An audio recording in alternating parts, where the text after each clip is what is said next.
And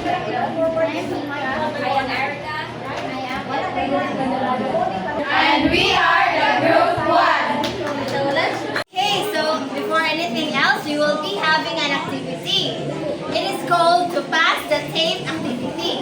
Do you want to play the activity? Yes! Okay, so I want the class to form a big circle. Come on. Big circle. Big circle.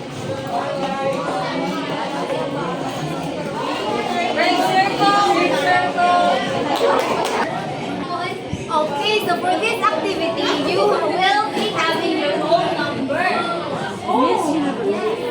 And we will going to count 1 till the last number. And if I am going to tell you a specific number, this tape will be stopped. Play. Okay, so for this activity, the person who I'll be giving this tape, and I will be choosing the number, and that person will start from 1 until that specific number that I am telling. You understand? Yes. And after that, I prepared a statement here. You just have to agree or disagree and explain your point. Okay. Are you ready? Yes. Okay. Number 10. 1, 2, 3, 4.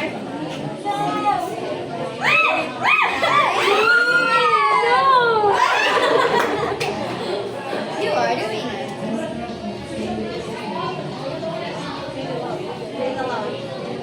People or specification is only useful to manage standard, not just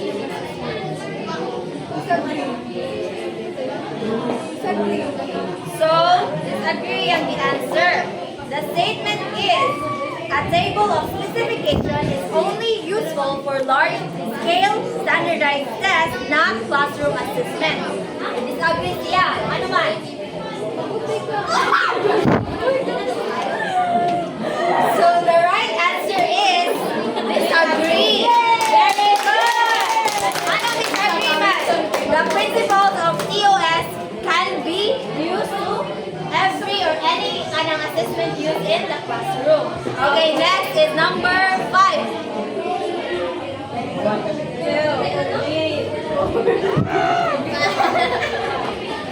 Congratulations. It's okay if a test question assesses more than one objective.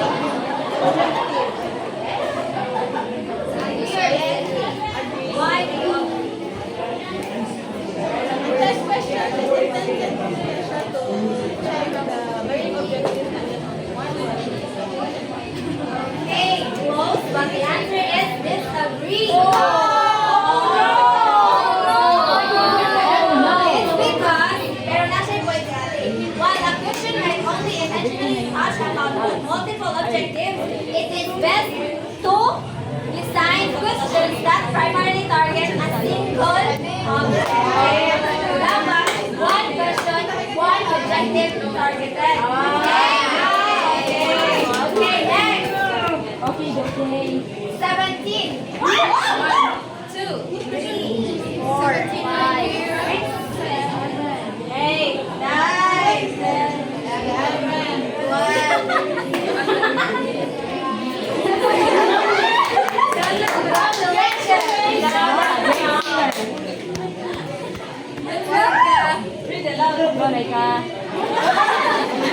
A table of specification or the DOS helps ensure that the test is fair and comprehensive. Agree. Very good. Because favorite ang DOS na niya murag ka ng evidence. Yes, DOS is the blueprint. And by systematically outlining the learning objectives, question types, and weighting, a TOS helps to create a test that is both fair and comprehensive. Okay, next is number 9. 1, 2, 3, 4, 5, 6, 7, 8. Congratulations to Grover. So very, very, very Good test question should be challenging but not impossible. Are you unsure? Why do you agree? Dapat Agree siya, correct. Ang statement 3, a test question should be challenging but not impossible. So it is answerable or attainable. Okay. And okay, next is number 3.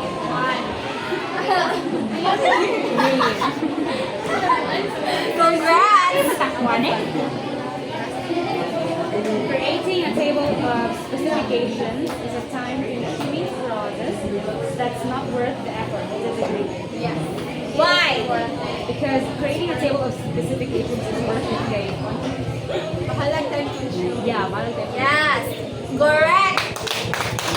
So, making TOS is time-consuming, but a well-designed TOS saves time in the long run by ensuring that the test is well-structured and the students have the specific learning that you want to achieve. Yes. Okay, next number is 24.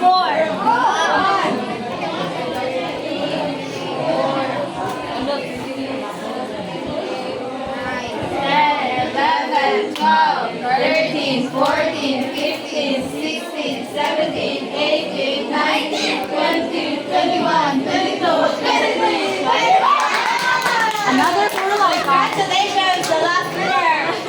The second evictee. Tests should primarily focus on memorization of facts. Disagree.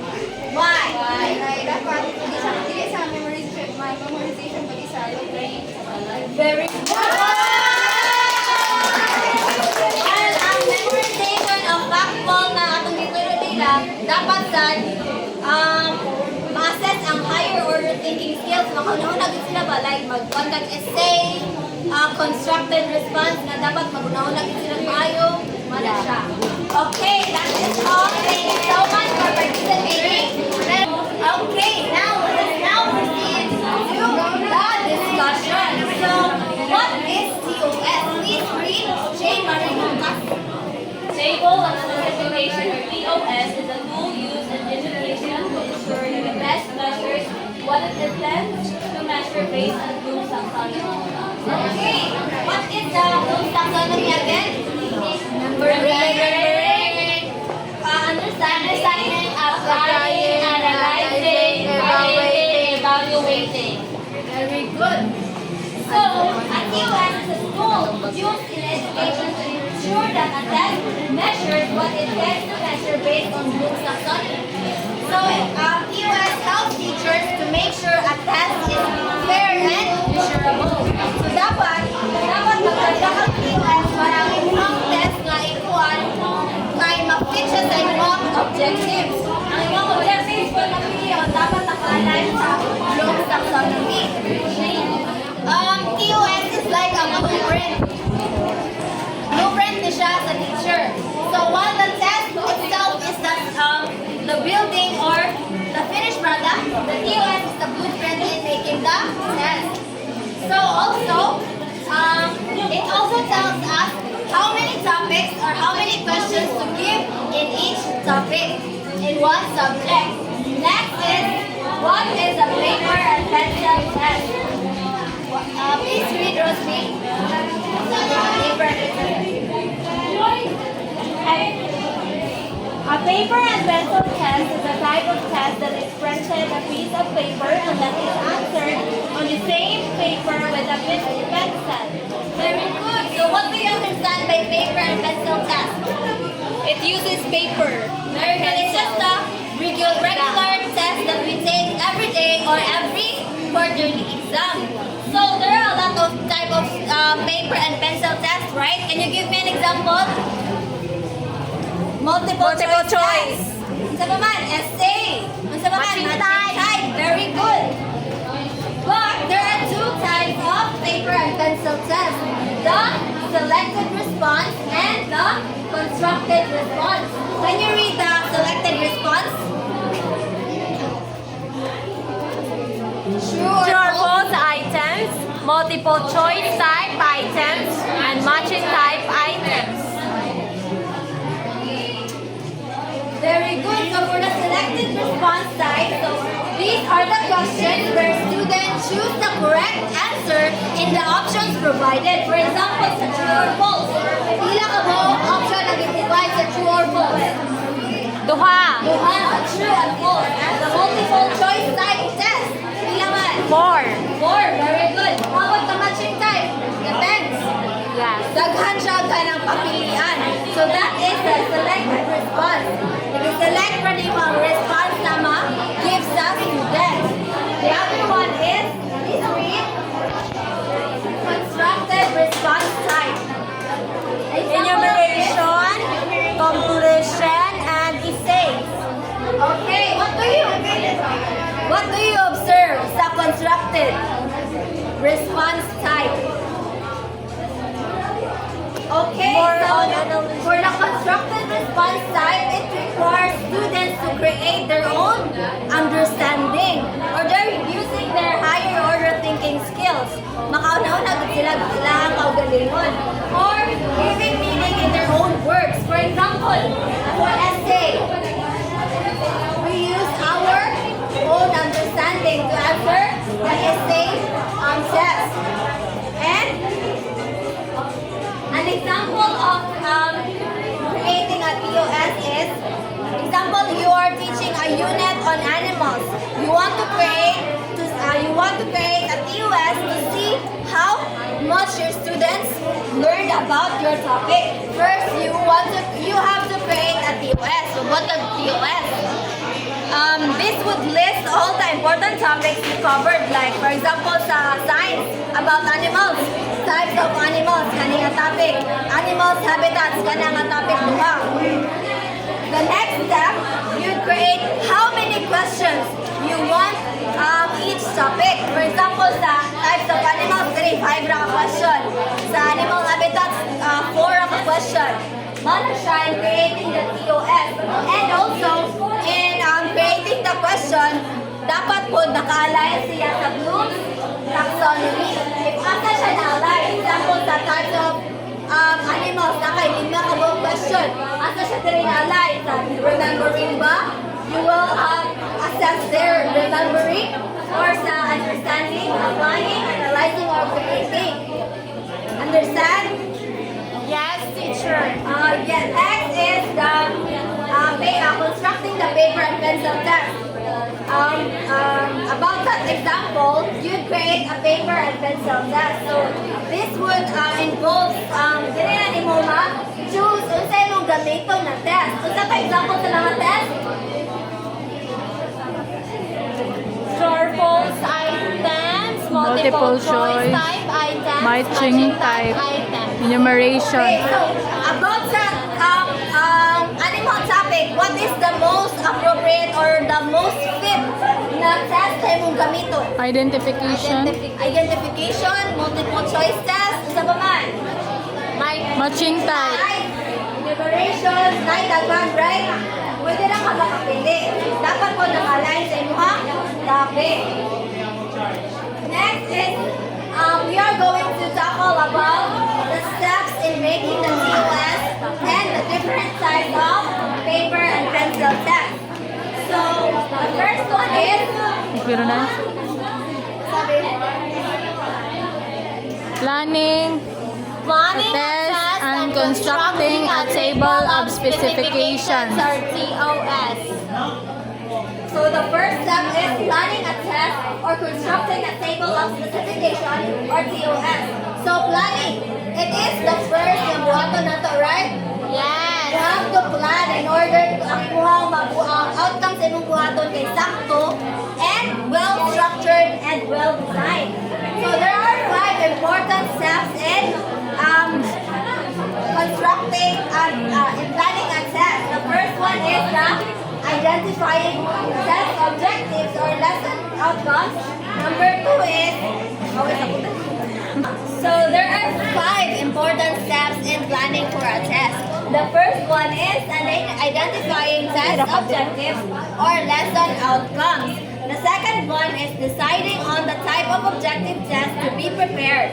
The third one is preparing for a table of specification or TOS. The fourth one is constructing the draft test items, and the last one is to try out and validation of your test.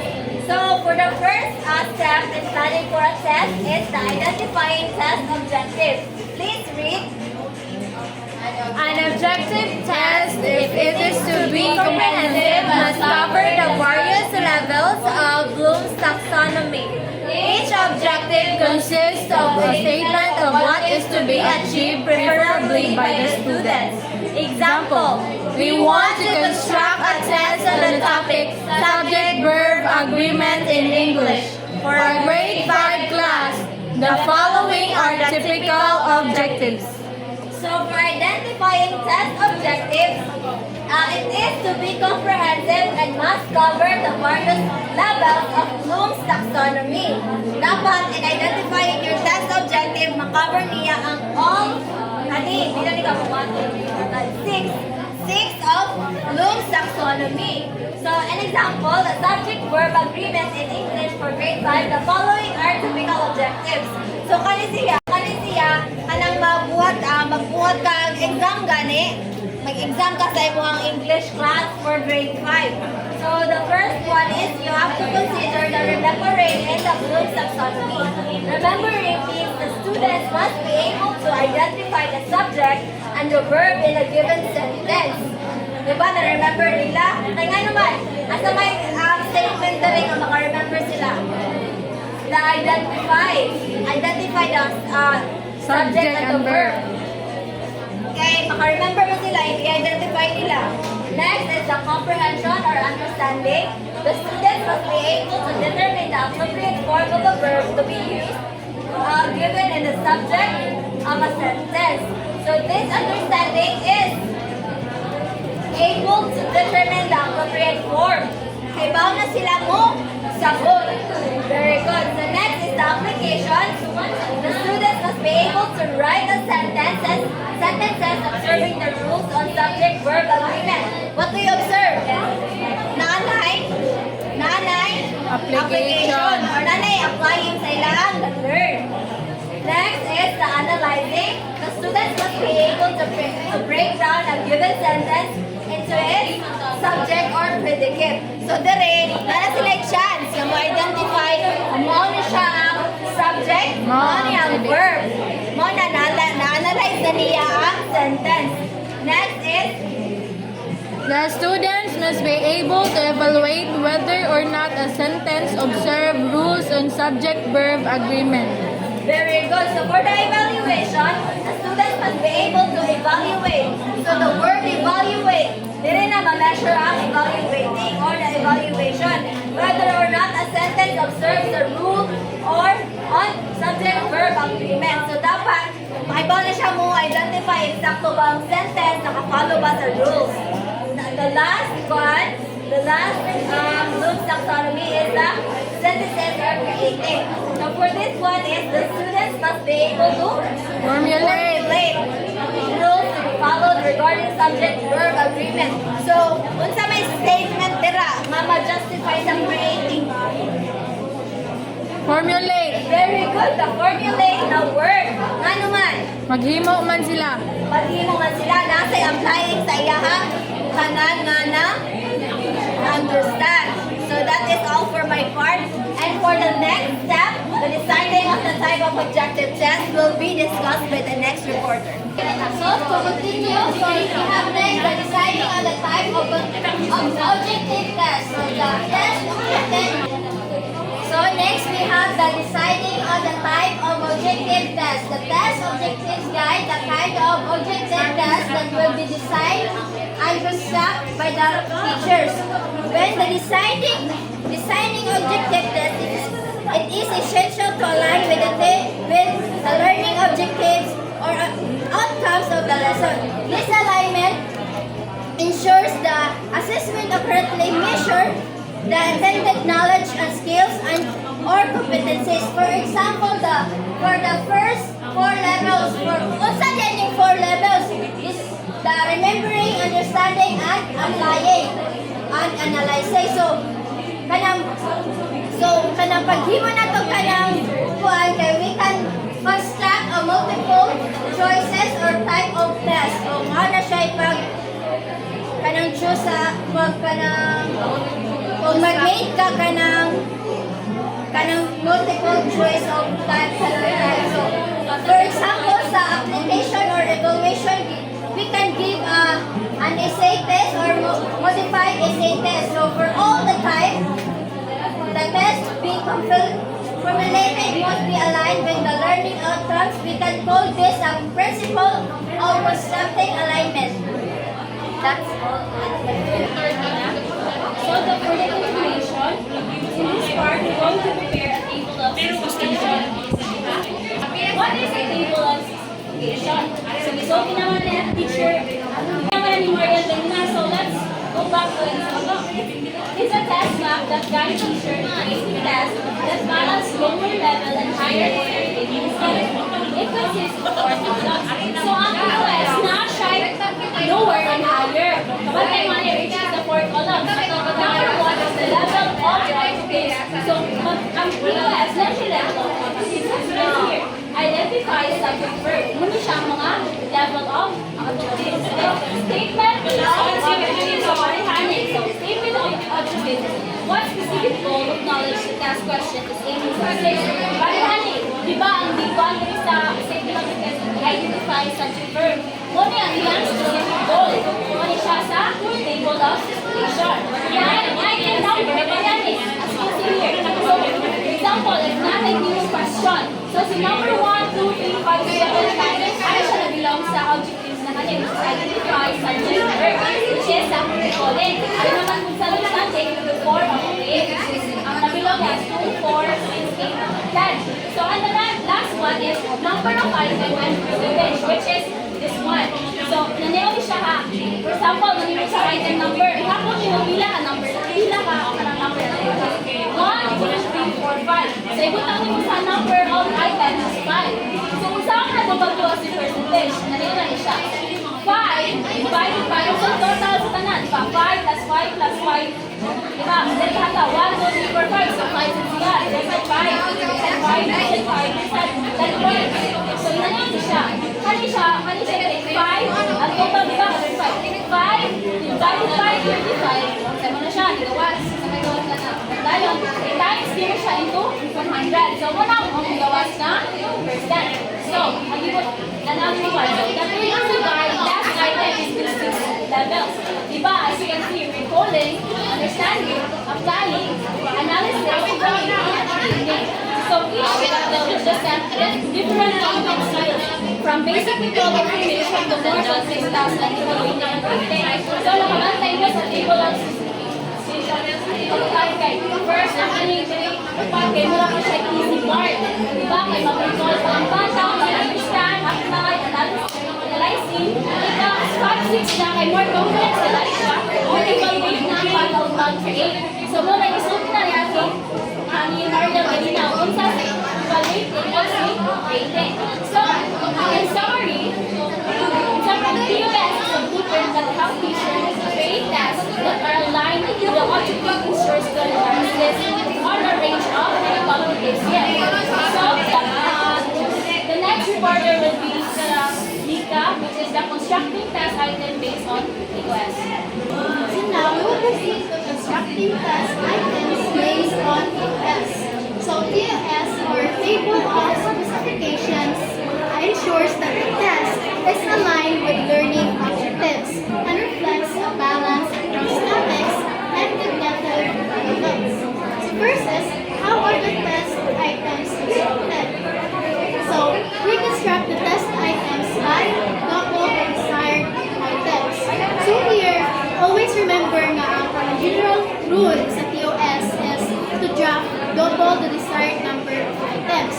So for example, you need 5 recall level items, so you need to double it. So you have to make 10 recall level items as a draft. Okay? Kaya this allows for flexibility when removing ineffective questions. The second one is why construct extra items? So we have what we call item elimination. So during item analysis, some questions may be removed due to being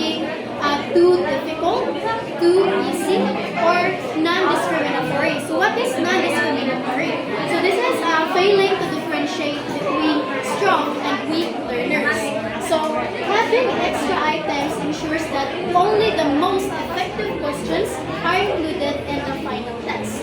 Number 3, a test graph is given to a sample group of students to evaluate A. Item characteristics. Difficulty. Are the items appropriately challenging? Discrimination. Do the items distinguish between high and low achievers?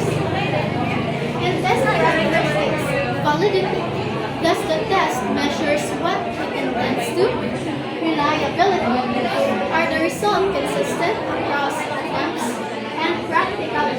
Is the test easy to administer to students? So often tryouts are skipped due to time constraints. So instead, experts review the items to identify weak points. So I will now proceed to the example of a TOS for a test using period. So muna siyang example sa TOS. So for example, your subject is science. Yung grade level, may grade 5, and the test coverage is first quarter. So sa objective level, we have recall. So recall, we have to define and identify part of our respiratory system. So your question, pwede ka na, what is the primary organ for breathing in the respiratory system? Then you provide, you give choices from A to A, B, C, D. And the number of item is 10. So, ilan na lagi mo ang draft question ang 10? 20. 20. Good. So you have to draft 20 and pick the best 10 questions. And then the percentage of best is 25%. Then let's now move to application. So the application solve world problems involving respiratory system function. So yung question on is possible like a person's breathing rate increases during exercise. Why does this happen? So yung number of items is 20. So yung one draft na questions are 40. Yes, double the desired items. And then the percentage is 50%. And the analysis. Analyze diagram of the respiratory system and cover causes of malfunction. So your question would be like, look at the diagram of the lungs below. So pwede ka mo provide a diagram. Then the left lung is smaller than the right lung. Why do you think this is the case? So as theory of our questions gapon is number of items is 10. So in one graph and the 20. choose the best value. And then the percentage of the best is 25%. So by constructing the test items, this ensures, so by constructing test items, this ensures fairness and balance. So by drafting extra questions using a POS, we can create a test that is clear and fair. So as a presentation of constructing test items based on TOS, we will talk about paper and pencil test.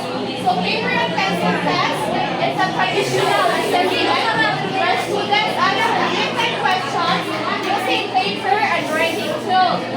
It evaluates knowledge, understanding, format like multiple choice, short answer, and essay. So for simple terms, so paper and pencil test, and what you can read, paper and pencil, so you write down. So this is an assessment that you write down. So this is the traditional way of assessment wherein you can measure easily how much you got from the test. So this format often used to evaluate knowledge, skill, and understanding. So this test is straightforward, but administered and cost-effective, allowing standardized evaluation. Discussion around this method often highlights its benefits. So, such as the ease of grade for objectives. So, it is easy for you how much of the learners got the percent of the passing, because it is easy for you to evaluate who got the passing or who didn't got the passing. So, there are two kinds of paper and pencil test. First is the objective test. So the objective test measures the learner's knowledge or skills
choice or alternate response test are the tests that have only two options.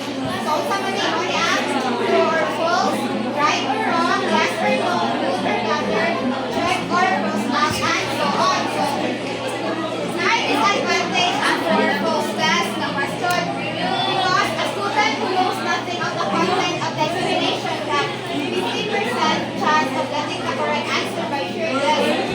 So, bisan ang student kay wala siya nagtuon sa topic or sa lesson, another day kay ka na maka-answer ka mo siya by alam niya ba na nakaserte ay kana kung swerte siya kung perfect siya na na ko yung score. So, sa usang classroom kay wala ay ito na alam ng mga student na nakasart yun question like kung sa tagna. So, unsa man na to para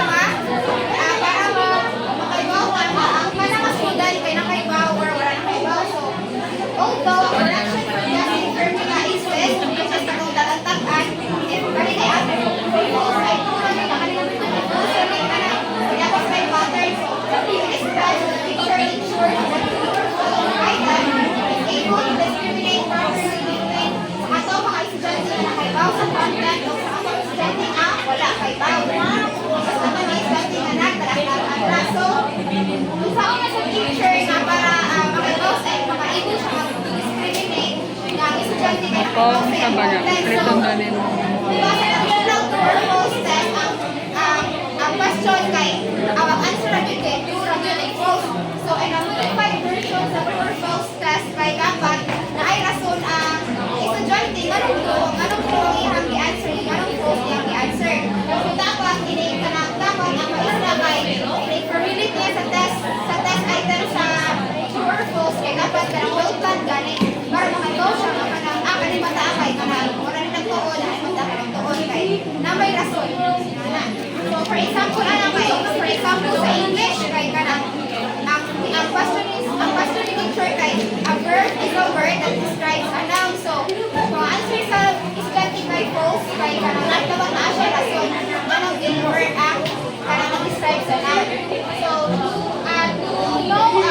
to know about more sa kanang saan pag-construct sa true or false test kay will be discussed by Ms. Nolia.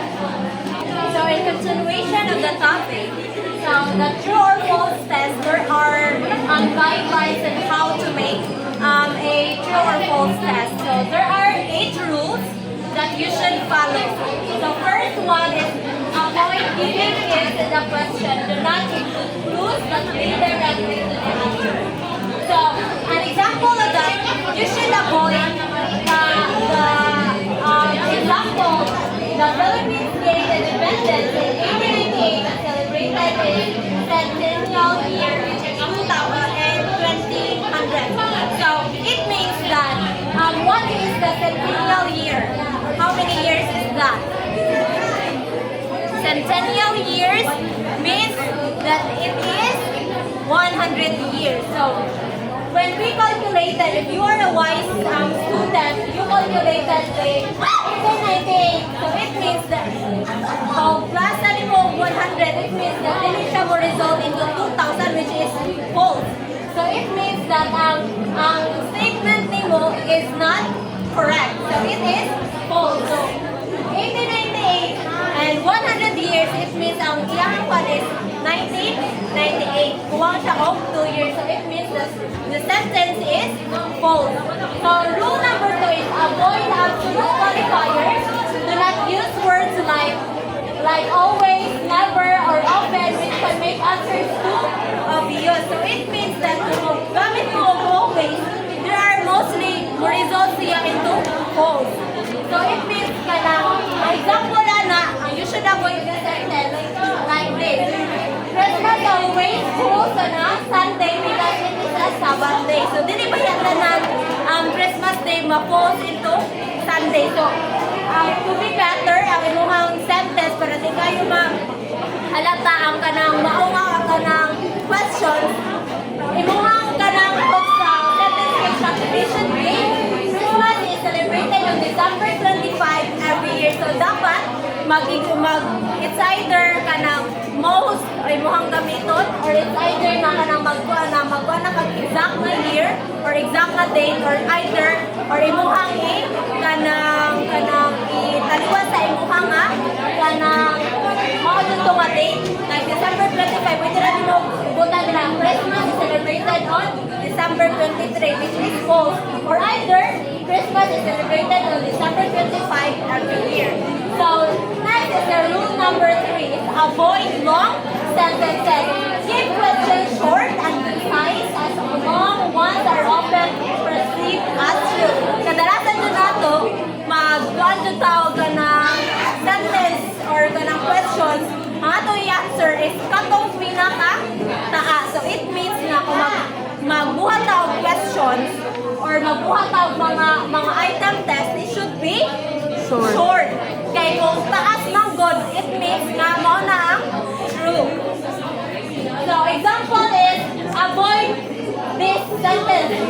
Tests need to be valid, reliable, and useful, although it requires significant time and effort to ensure these characteristics. So, taas na kay siya, it means true na siya. Kaya reliable ko no ang test, yes. But gidaghanan pa niya kuan, so it means dali na kay ma-predict sa student. First sentence, it means nga true na valid. So, kuan na pag supporting ng mga ideas, so it means true siya. To be better, sa sentence mo para di kayo ka na sayon para sa estudyante, it means mag-construct siya ani nga sentence. Ang better niya nga sentence construction niya. Test must be valid, reliable, and useful. Diri na siya makakuha na reliable ba ka? Or ingana. So next is the rule number 4. Avoid trick statements. Do not use misleading phrases, spelling errors, or confusing wording. Kadalasan sa ito ang makuhanan kung nagani wrong spelling, so it means it's false. So as a future educator, you should construct a item test nga dili halata, especially sa spelling.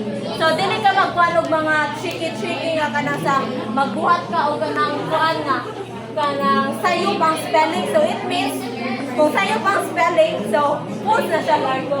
So example is that The Raven was written by Edgar Allan Poe, which is incorrect kasi instead nga Allen, si Alan man. So it means nga kanang false siya. So ang better niya kay The Raven was written by Edgar Allan Poe. So mao na it's either na ala dira. Sa most usually ang ato ang kuan basta kuan kay siya false kay siya basta wrong spelling gani, so it means false na siya. So next is rule number 5. Avoid verbatim quotes. Do not copy statements directly from textbook. This discourages memorization and promotes higher order thinking skills. So higher order thinking. So it means nga during sa atong high school days, magwantitag ka ng true or false yung mga item test or multiple choice. Kadalasan nato is mag-memorize na sa textbook. Ang kadalasan sa teachers, kay ganun sa mga tapulan o parang mga analyzation or analytical nga mga questions is directly sila nagkuha og phrases which is ang mga definition like photosynthesis is the kuaning so it means nga kung gusto na natunan sa bata sa puhon na niya word by word which is not good, which is not kanang kuan sa siya kanang dili angay ba kay kanang instead nga mag-rely sila on understanding ang kwanta ang kuan sa higher order thinking skills sa bata, it should be kanang long term instead nga short term kay memorization kadalasan sa textbook wala man dayon. So example of that is avoid using photosynthesis is the process by which green plants use sunlight to synthesize foods from carbon dioxide and other elements to siya. Kaya mga may nabasa nila sa book. Imo man dili suot kanang copy sa textbook ang mauna nga define sa definition sa kanang photosynthesis. So to be better, sentence construction kay ani dapat one process allows plants to convert sunlight into energy, like or kanang photosynthesis is by which kanang kanang naa siya makitaan sa kanang photosynthesis, mga ang photosynthesis ma-happen ang process kay naa sa stem or nana mo ang pagbuhat of question. So next is rule number 6. Avoid the human qualifiers. Do not use words like always, never, or all as they can make answers predictable. Use moderate qualifiers sparingly. So kapariha din sa uban dili sa rule number 2 di siya advisable nga magsige ka og buhat og item test nga imong kwan is na I always, na I never, or na I all kay dili baya tanan. So like this, all mamas give birth to the lead gap. So tinuod dili. So it appears nga false ang statement kay not all mamas kay mag-give birth sa mga live mga animals or sa mga uban pa nga animals. So ang better niya sentence construction is most mamas give birth to lead gap. So mauna ugod ka sabot kay kadalasan or kanang some of the mamas some na ba or most or nga na. So rule number 7, avoid answer patterns. So do not arrange true or false answers in obvious sequence as students may guess patterns instead of relying on knowledge. So kadalasan na ito na ay patterns. Let's say patterns like A, B, B. Kadalasan na sa multiple item test kung sa true or false sad. Kaya kadalasan kung nabay uban teachers nga na mag-follow og patterns like ang bago na tulo ka T, sunod na sad tulo ka F, sunod na sad tulo ka T, kinalasan F. So dapat dili nga naon. So it means ang better niya is palitan true imong first, second number kay true, then false na sad, then true na sad, then false. Ganun din niya makalatang walay pattern ang gisunod ang teacher. So next is rule number 8, the last rule. It says that avoid double negatives. Do not use confusing phrasing like not unchangeable. Use clear direct language. So it means na kung mag-double negative ka, nag-not pa ka, nag-an pa ka. Like this one. The changes in childhood are not unchangeable. So it means not nagay siya, nag-an pa ko siya. So it means that is double negative. So ang kanina, changes in childhood are not unchangeable. The changes in childhood are not unchangeable. The changes in childhood are flexible. So it means like Huwag tangon ang na. sentence is false. False. So kung magbuhat data of double negative, so it means false siya. So to be better, ang imuhang sentence, nga na yung pagbuhat. The change in childhood are flexible. So that is all my part, and let's go on to the next report. Go. Now let's move on to the multiple choice test. So multiple choice test is a type of assessment where each question is followed by several possible answers, and the test taker has to correct one. The multiple choice test has its structure, the question or the step, and the options for each test. So the question na ang design na question or ang problem solved. The options na it consists of one correct answer, So,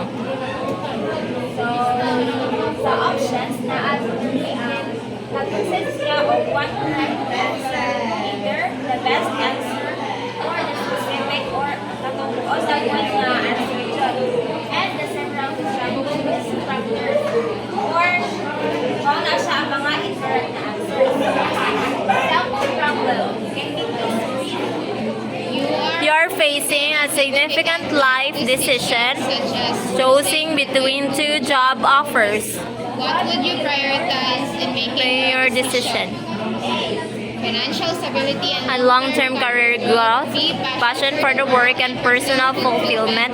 C. Opinions and advice for families and friends.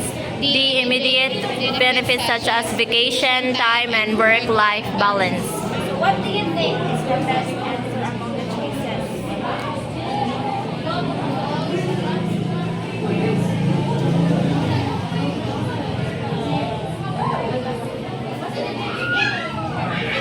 B. Letter A. Letter A. So, ang best ano niya is letter B. Passion for the work and personal fulfillment. So, for its key feature, multiple choice test is used to administer and score. So, dali na siya himuon, dali siya mag-need of gana ang full of time yun para siya. And also, it provides answers for interpretation. So, yung mga kanang answers ani kay on the point yun specific siya. And it is suitable for large numbers of test takers. For its importance, tests recall comprehension and sometimes application of concepts. So, dali matest ang yung mga remembering skills, yung mga comprehension, and sometimes the application of the concept. Also, ensures fair evaluation across diverse groups, and it makes learning quicker and eliminates human error. So, multiple choice test has its key features, good key features. However, naman siya iyang limitations. Ang iyang limitations mo siya ang it may not assess your understanding or complex problems like other type of assessment, and also it can encourage guessing. Sometimes kanang multiple choice ang ato ang exam guide. Ito gusto the answer lang. Kung na lang is mag-guess, and next, the guidance for constructing multiple choice answers will be discussed by the following members. Go. So now, wala naman tabang sa multiple choice. Now, let's proceed to the guidelines for constructing multiple choice items. So the first one is, do not use unfamiliar words, terms, and phrases. So dili na kami dapat. So in constructing our STEM, we say STEM is one of questions. So in constructing our questions and multiple choice items, dapat daw is dili na magamit ng mga unfamiliar words. So what do you mean by unfamiliar words? So diba, i-consider na to we are being a teacher. So deal din natin mga elementary students. So ang pagkakalinin sa mga elementary students, gamay pa dyan lang sila ng vocabulary. So dapat as a teacher, if mag-imutan ka ng question like sa ilaha, if dili ta mo gamit o mga nang wala sila kabaw mga words or unfamiliar sa ilaha. So, for example, what would be the STEM reliability of a computer system whose name and peripherals are connected in a parallel circuit, and each one has a known time of failure probability of 0.045, diba? Complex tayo or listen tayo sa full of the question. Kana taas pagalit siya, yung nagamit lagi yung mga unfamiliar words like kayaan ng slave, peripherals. So dyan ka na is dili tayo makasagot. So dili sila maka-understand or maka-answer dun sa imong gihatag na question. So dapat dili tayo use of mga unfamiliar words. Number 2, do not use modifiers or bad and whose meanings can differ from one person to the next, such as much, often, usually, and right. So one is do not use modifiers that are bad. When we say bagay, it's gonna be broad. So dili na ta dapat gamit ng much, often. So dapat daw in constructing our kanang questions, dapat specific ginagaw ato yung isulti. Dili na gamit ng much, often, broad man ka siya. Dili din masagdan sa students. So dapat specific, i-point out yung nato kung kapila. For example, much of the process of photosynthesis takes place in the day wide. So nagamit siya, much niya, ang much, murag makabawa ka kapila na ang much, mag-broad ka siya no. So dapat ang atong ikuan na is ka ng specific yun ba, para makasabot yun dayon ang sense. So number 3, avoid complex or awkward word arrangements. Also, avoid use of negatives in the step as this may add unnecessary comprehension and difficulties. So, kay dapat ang atong questions kay kanang atong question kay specific siya, dili siya murag pag-astra kay ba. Kay kung daghan na kay pag-ipamutang of words, maghimog na ang mga bata. So, dapat kanang dili ka to na isulod ba na dako lang ang usa ka subject na magpuno ka sa kaglain. Daghan na kayo ba malibog na students na. For example, as President of the Republic of the Philippines, Corazon Coquaco, di ba, na siya inati, which is wala, ang EPO na nailan pa nato mostly kay si Corazon Aquino, na iya ba daghan yung naging pangutang would stand next to which President of the Philippine Republic subsequent to the 1986 EDSA Revolution. So naabot siya EDSA Revolution. So lang, people may ginano sa dyanti ana. So ang better ana nga ka ng i-construct na ka ng multiple question is who was the President of the Philippines after Corazon Aquino. So inana na siya ka ng sayong lipo kayo na usa. Nanusa sa iyo kayo. Dapat kita mag-libo kaya aron magsabot tayo, maka-answer tayo ng mga subjective. So number 4, do not use negatives or double negatives on such statements than to be confusing.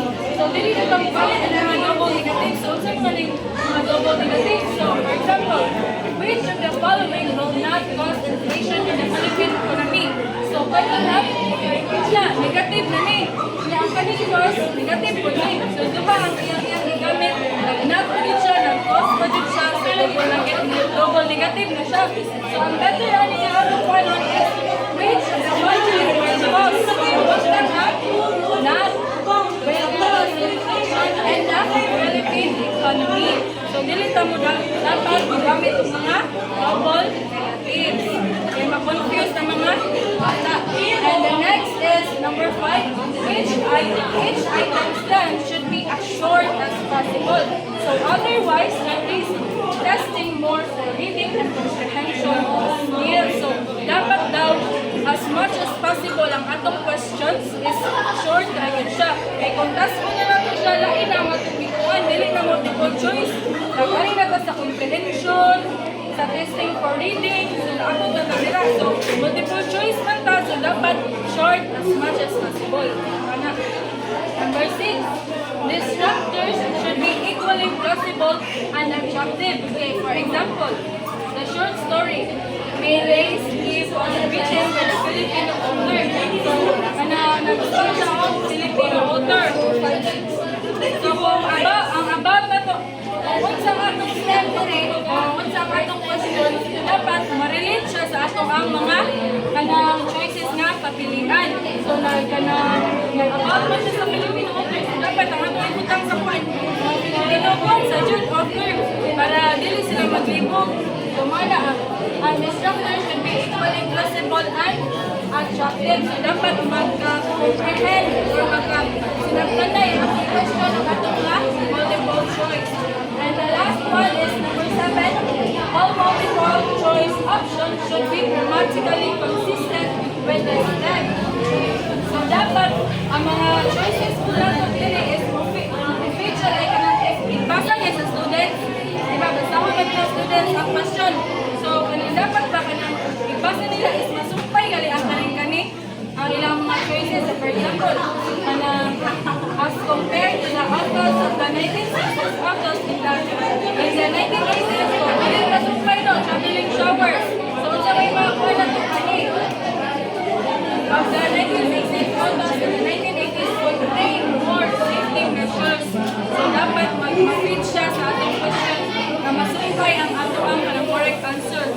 So, dapat dinala siya. So, ano to ang 7 and dapat na siya ilain na tumitago by our next report. So for the continuation of creating multiple choices, the 8 rules, the level of explicitness or degree of equality of alternatives should not be determinants of the correctness of the answer. So next one, kung giingon ni sir na dapat yung mga questions na or multiple choices na imong gihimo is dili siya dapat mubo dili sa taas para dili makuha sa mga students ba kanang dali nila makuha ganin kay taas ni mo ni answer kani mubo ni siguro ni mo ang answer kay murag ito ano nila murag itagna na lang gani so dapat imong questions is imong i-review dala mga multiple choices sa so next is 9 avoid stems that reveal the answer to another ano kay imong questions is dapat dili maghatag og hint or clue sa sunod na questions. Like for example, ang una na questions, na kanang makuha kung sa kanang answer, and ang sunod na po, makuha sa mga students na, kaning mauna ni answer kay, maumay na, di pangutana sa una. So, dapat, imong questions and mga choices is dapat i-review gini mo maayo para dili makuha sa mga students na kanang tagna-tagnaon na lang nila answer instead of ilahang kanang sabi ko ng maayo. Then is avoid alternatives that are synonymous with others or those that include or overlap others. Like, dapat imong choices is dili na nakakariha. Like, for example, what causes ice to transform from solid state to liquid state? So, ang answer sa mga students, either ang A or ang B, which is pariwas sila ng temperature and the heat levels. So, dapat imuhang choices is imuhang lahion para dili nila dali kayo mas-spot o kung saan kanang correct answer. Number 11 is avoid presenting sequence items in the same order as in the text. Like, kung maghimo ka questions is kung kanang kuan ka sa libro, dapat dili nimo kapihon tanan kay naay possibility na kanang ang atay mag-copy na text sa textbook is ma-memorize sa mga students and kanang instead na ilahang sa mga questions ilahan na doon kanang tagan-tagan ang answer. 12 is avoid use of assumed qualifiers that really examinees may not be aware of. Like for example, dapat avoid using the terms in making the questions na wala kiba ang mga students because it makes them unfair. Like for example, imong questions is which animals are oviparous. So ang kanang oviparous is wala na nimo natakol sa imong during sa imong discussion sa lesson, wala na nimo natakol kung sino ang oviparous. So dapat imong mapilian is dapat clear and kanang mahibawan sa mga students instead of imong questions kay what are animals that is oviparous. Imong dapat ibutang adto kay what animals lay eggs. So kay mas clear and dali ra masabtan sa mga students. And the last is avoid use of unnecessary words or phrases which are not relevant to the problem at hand unless such meaning is not understand of the evaluation. Supply and value is particularly damaged when the necessary formula is decided if such items strongly test the students' reading comprehension rather than knowledge of the subject matter. Do not include extra information or words or questions that are not needed to solve the problem. Kaya tendency is ma-confuse ang mga students and mag-isod na noon sila sa questions. So dapat i-review with firmly ang mga questions and to avoid error and also para mas dali masabtan sa mga students ang umuhang ipanghimok na question. So for the continuation of rule, so rule number 14, please read. Avoid non-relevant sources or difficulties such as requiring a complex calculation when only knowledge of one principle is being tested.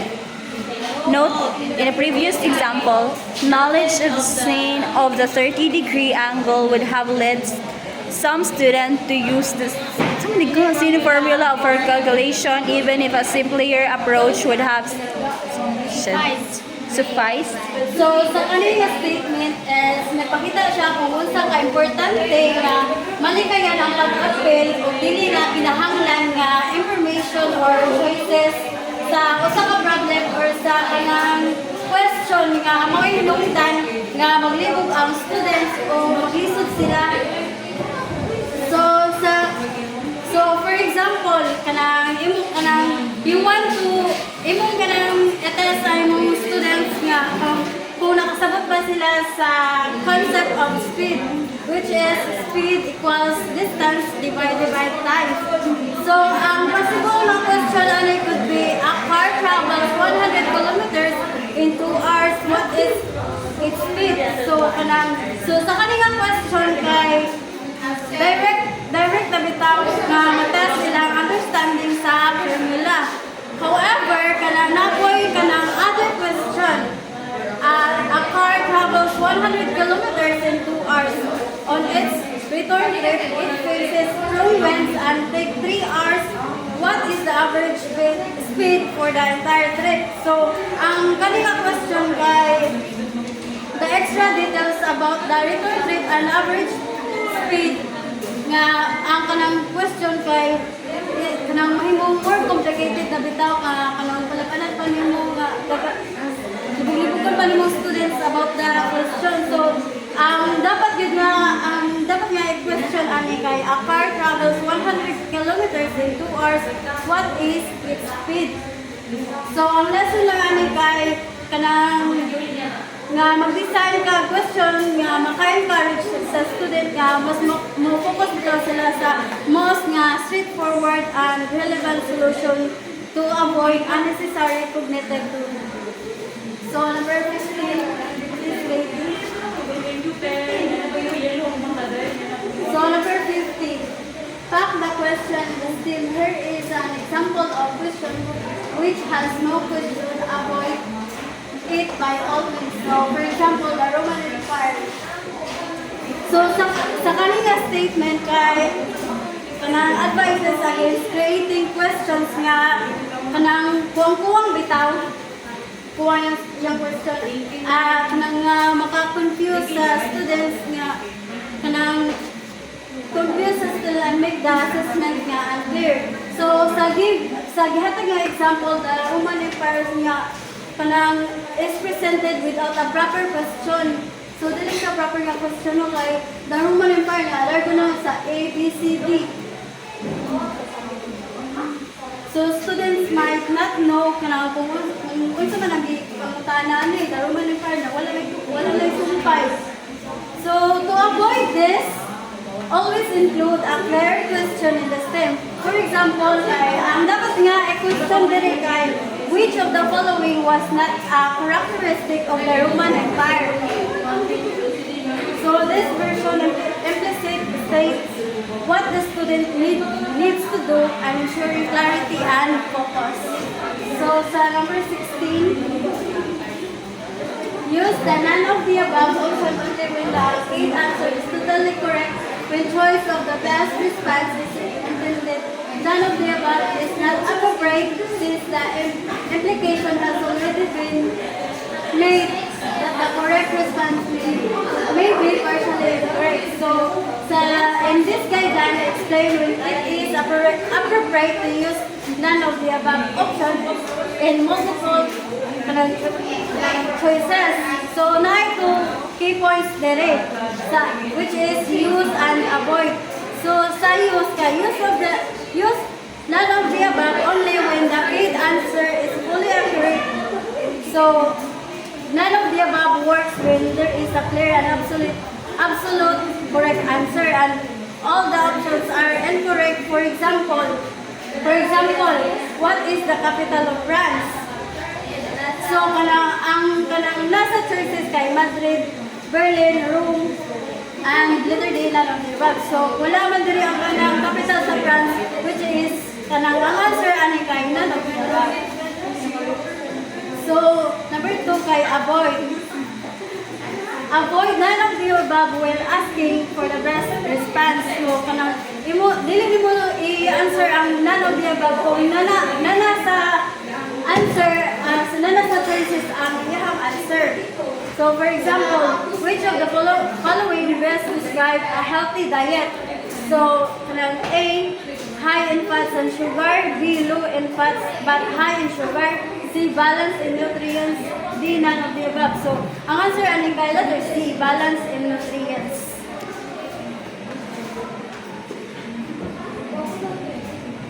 So, sa number 17, note that use of all the above may allow credit for partial knowledge in a multi multiple option item, allowing only one option choices. If the student only knew that two options were correct, he could then choose the correctness of all the above. This assumes you are allowed only one correct. So, sa kalinga statement kay nag-highlight sa issue with using all of the above option and multiple choices question. So where only one answer is allowed, it explains now all of the above can give nga makahatag og credit sa student who have partial knowledge, potentially leading them to guess the correct answer. So ang all the above is an option that suggests all the others nga ang ubang choices kay correct na. Ang kanang letter Sylvia sa bali bitaw siya sa kanang none of the above kaya ang none of the above kay kanang sorry kanang kuan niya sa all of the above kay kanang tanang choices niya kanang correct. So ang answer nimo kay ang all of the above. So sa number 18, better still use none of the above and all of the above sparingly, but best not to use the one. So sa hidden kay okay ra nga kanang imo siyang gamiton sa imo iyakan sa choices ang none of the above, all the above, pero not all the time. So Okay, so let's continue with the last guidelines in constructing a multiple choice type of test. So we have number 19. Having compound response choices may purposefully increase difficulty of an item.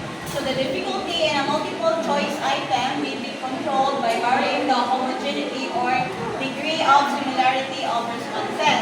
So the more homogeneous, the more difficult the item because they all look like the answer. So take note nga the more homogeneous ko no, the more difficult the item because they all look like the answer. So just like for example, during our previous midterm exams, di ba? Unsay mostly ang ilahang ka ng instruction sa to no eraser aside from that. Circle. Circle or kanang kuan choose the best answer. So meaning kay butangan na siya og choose the best answer meaning ang choices dahil diha sa specific na question kay answer na siya kanang correct answer na siya but naa gyud isa nga best answer. Alright, so mo din pasabot din ni. So in creating guys a multiple choice type of test kay dapat kuan siya more homogeneous. So example lang ni sa less homogeneous kay kani. Thailand is located in. So ang yung choices kay Southeast Asia, Eastern Europe, South America, East Africa, and Central America. And we all know that Thailand belongs to Asia. So meaning, ano na siya mag-focus sa mga continent, Asia, Europe, America. So meaning, ang iyang answer kay kining Southeast Asia. So dali na kayo siya ma-replace ang answer. Okay? Unlike any more homogeneous type of question, kay Thailand is located next to. So unsa siya? A, Laos and Cambodia, India and China, China and Malaya, Laos and China, China and Malaya. So unsa inyong observe sa iyang mga choices?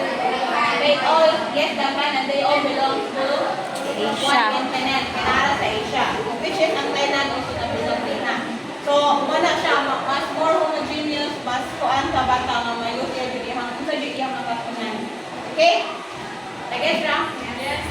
So that's all the 19 guidelines in constructing multiple choice type of test. Now let's move on to the matching type. Okay? Matching type is also the same, not like similarity sa multiple choice type of test. Although mag-under po siya ang answer na different choices. Ang iyahalang differences is that ang multiple choice type of test kaya na siya 3 to 4 options or choices. Unlike sa kaning matching type is naara siya isa or duha, depende. Okay? Yang matching type po kaya ang choices kay progressively reduced, no? Kaya i-match niyo sa usa, wag ta naman to siya, eliminate naman to siya nga option. So ana siya.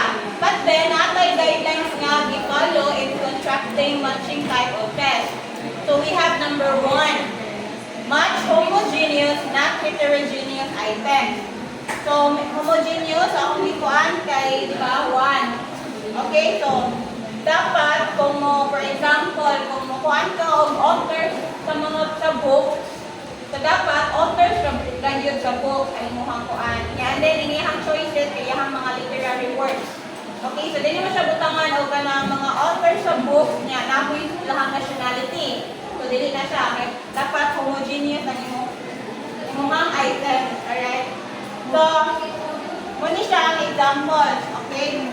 So, this is our example of perfect matching type. So, kani siya ginidapita, mga unsa man ni sila? Okay, mga heroes. Okay? Kanilang contributions. Alright? So, number 2, the STEAM, muna siya longer and construction than options, must be in the first column.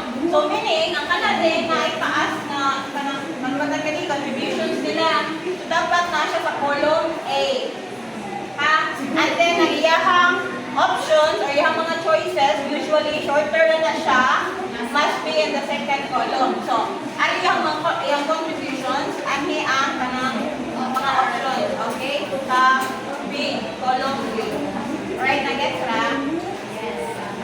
Number 3, kay the options must be more in number than the STEAMs to prevent the students from arriving at the answer by mere process of elimination. So ako lang giingon, ang matching type kay mo eliminate na o kayo mga choices, mga answers. So para to avoid this kanang by mere kanang elimination lang, kanang nagkataon lang sa bata. So ang options kuno must be more than in number sa STEAM. So asa man ang STEAM dali kanina kita dali. Okay? Ang dali dili ang mga choices or options. So, dapat mas tanhan ang items niya kaysa sa dali. Diba na kung yung mga mas kaysa sa dali? More than 6, 2, 4, 6, 7. So, dapat niya. Para, if ever ka na naman good siya, eliminate lang, ilagatan na lang asa siya ma-match. Alright? Nakuha na? Yes. Next. To help the examinee find the answer, in here, arrange the options alphabetically or chronologically, whichever is applicable. Kani kung applicable lang siya, alphabet mo or kuan, pinang para dito an idea. The fifth, like any other test, the direction of the test must be given. So the examinees must know exactly what to do. So of course, kung na-exam, na-actually direction niya ihatag. But then, kani siya, unsay ilang nakuan din sa kaninang question. Match the items in column A with the items in the column B. Unsay laki niya nga direction? Kung sa pagsuwat. Oh, kana. Nga, kuan. Write the letter or unsa ba siya? I-connect ba siya? Pero since saan naman siya provided nga kuan. Oh. Suwat siguro. So, isuwat siya. So, write the correct letter of your answer in the space provided before the number. So, dapat i-specify ang iyahang direction. Alright? So, that's all from my part. Okay, so in continuation to Ate Irene's report, we have another type or another kind of matching type. We have imperfect type match. So, unlike the perfect match, is coming unlike the perfect match, and then imperfect, it happens when an option is an answer to more than one item in a column. So, dili siya pareha sa matching type. So, ang kaning imperfect is magdaghan ang kanang questions kaysa sa options. So, naay tendency nga naay duha ka number na same og answer. So, muna siya ang imperfect type of match. So, for example, kani as is lang, nalahi siya nga example. So, pagtangon nato ning duha, muna siya ang gitawag og imperfect match. Naay like 6 ka ng questions, tapos 5 ra ka buok ang options. So, naay kuan na duha ka number dire nga pareha ra og answers. Nagets ra? Yes. Okay. So, I have here advantages and disadvantages in creating or using matching type test. So let's have first the advantage. The first one is validity and reliability of the matching type exams are higher than the essay. So ang dili ka part is na gani makuha tayo na ang atuang ikuha nga answer. Like for example, unlike sa essay nga, we have different opinions, perspectives, like maybe similar to of class, pero ang way na to sa pagtanang paghatag or pag-construct sa itong sentence or statement is different. Pero diri sa kanang matching type is directly niyo makuha ang kanang answer nga imong gusto makuha or kanang correct answer jud. And the next one is scoring is not subjective because responses are single word, letters, or symbols with different value points. So, unsa gini subjective? Sa na dili siya magamit? Sa essay. So, kanang, di ba, subjective is, dili siya, dili siya one answer lang, daghan siya kanang points. Open-ended. Daghan siya o kanang, basta daghan siyang points. So, sa kanang, sa matching type, gamit ang matching type is, mura dyan na imuhang ka ng objective na type, imuhang makuha ka answers. So, dili na ka maglisod kay ang imuhang ka ng, ang ilang i-answer sa student is either single word ra, letters, maraani, ka ng write the correct letter of the question, nga naa siya definite value points. And also advantage sa matching type is easy to check. Dali rin mo siya checkan. Save time po. Save time and energy in answering the questions. Unlike essays na magbasa pa ka sa kanang full statement na taas, dahil lisod, checkan. Lisod at ang score. Unlike sa matching type na lisod ra.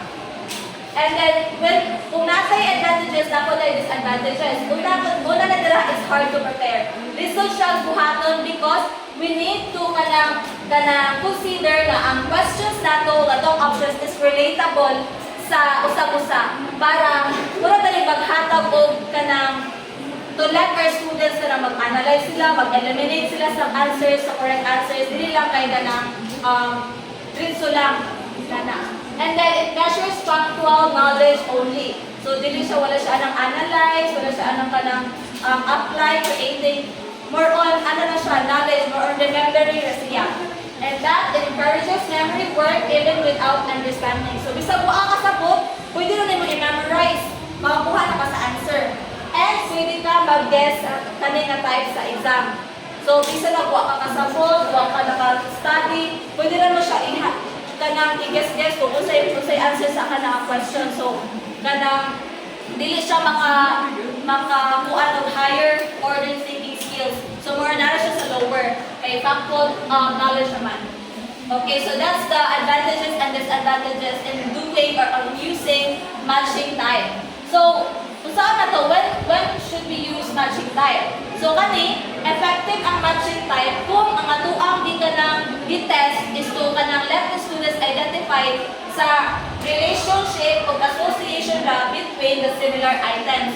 So, wala rin ka ng mga further, analyze, wala na. So, ulit kayo ka ng more on definition lang or name sa author o ilihang mga literary works is ka ng pwede na magamit ng matching type. So, muna siya. And, that, in conclusion, to all the reports, constructing a TOS is important because it plays a blueprint for a test. It is crucial for teacher because it ensures the test to cover the curriculum, to be balanced, valid, and reliable, and ensures its fairness. So, muna siya kanang importance sa TOS, kanang mabalance sa itong mga questions, dili lang kayo sa analyzing ng part, ilang po sa applying, pwede po ito makuha sa kanang remembering, sa inana, and then, also to ensure fairness. In short, ang TOS, it helps teachers to create high-quality tests that accurately measure student learning and provide valuable feedback both students and teachers. And sa ito ka na mga ipang-discuss na gano'n naman ito yung 5 kabuok steps in TOS. At sa dito, we have identifying test objectives or lesson outcomes. We have deciding on the type of objective test to be prepared. Then we move to preparing a table specification and then constructing the draft test items. And the last one, we need to try out for its validation. And also, we also have different types of paper and pencil tests. So, sa dito, multiple choice, enumeration,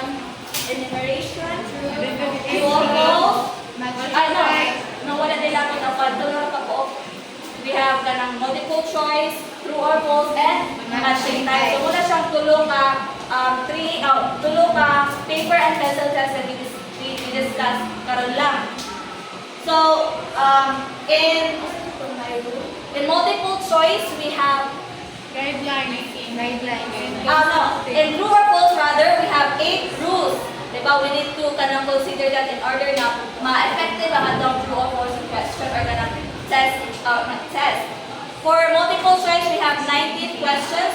So the ubay-ubay din siya para mas kanang kuha na to, makuha na to, ma-acquire na to ang ato ang desired outcome. So overall, muna na akong topic. So thank you very much.